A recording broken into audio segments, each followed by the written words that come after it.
Hello again, we're back with Investments 3502 and looking at Chapter 2, questions on probabilities, scenarios, expected outcome, and then working toward the standard variance and standard deviation of outcomes.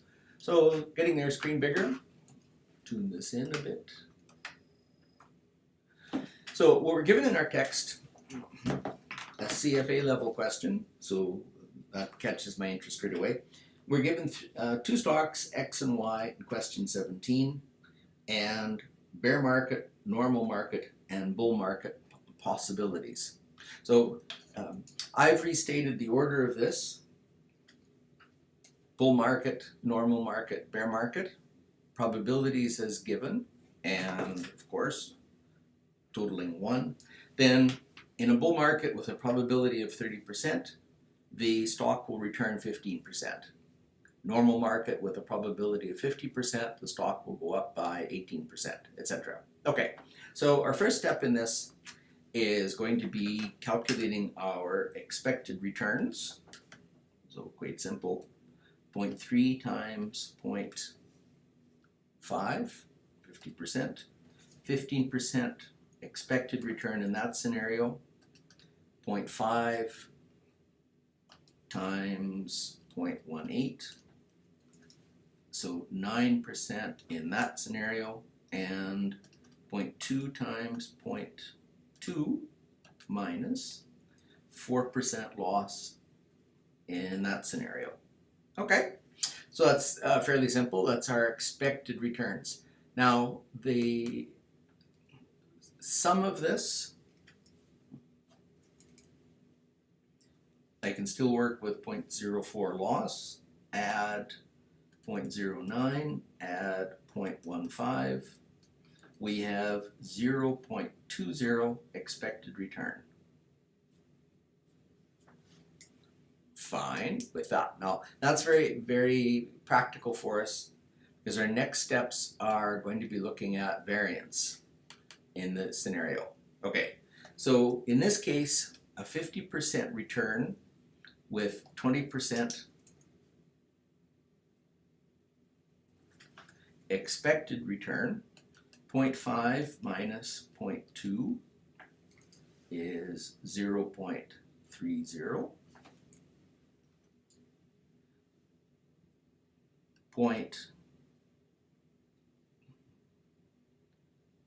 0.5 times 0.18, oh, we did that already, 0.09, 0.09 minus 0.2,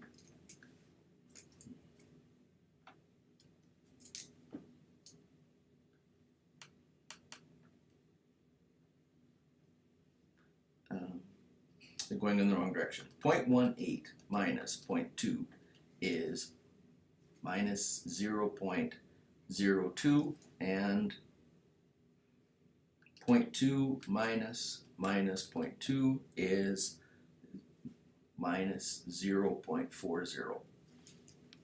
So those are our variances from our expected returns. Just to reiterate, expecting 30%, sorry, in that scenario, a 50% gain. Expected return overall is 0.2, so 50% minus 20% gives us 30%. 18% minus 20% gives us minus 0.2%. And minus 20 minus 20 is minus 0.40. Okay, that's to get rid of negative signs. Now we're going to square these. So 0.3 squared, 0.09. 0.02 squared, 0.0004, and 0.4 squared, 0.160. Okay? That's going to be useful because when we add in our step of probability times variance, so again, probability 0.3, probability 0.5, probability of 0.2 or 0.2 times variance 0.09 times 0.004 and times 0.160. Okay, so we'll work through these. 0.3 times 0.09, 0.027, 0.5 times 0.0004 is 0.0002, and 0.2 times 0.16 is 0.0320. Okay, and why is this useful? The sum of this will give us probability times squared variance.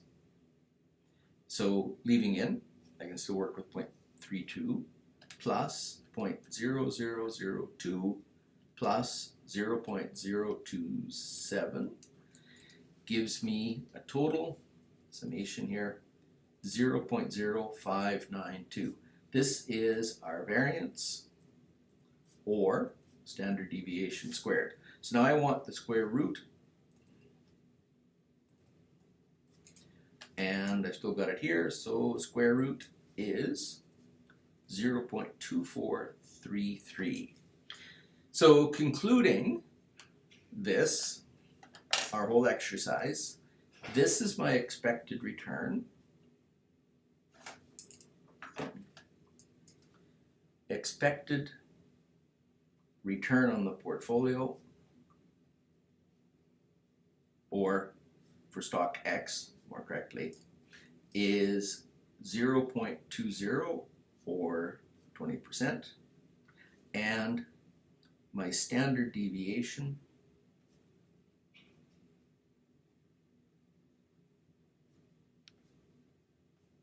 of the returns is 0.2433 or 24.33%. So that would answer of course we could work through that again for stock X. I'll let you do that, and that gives us the probable returns on a portfolio given 3 or more scenarios, and then the standard deviation of the outcome or the riskiness. So that would answer the first part for question 17, and question 18 was asking for standard deviation. So that has that answered as well. So next I'll close this and then do expected returns. Oh, actually, no, it's really easy to do this all on the same tape. So question number 19 takes our data further and assumes portfolio value $10,000, 9,000 in stock X, the remainder, so in stock Y. What's the expected return on the portfolio? Well, you don't see this, but our expected return, stock X, is 20%, stock Y, I've calculated it out, that's for you to confirm.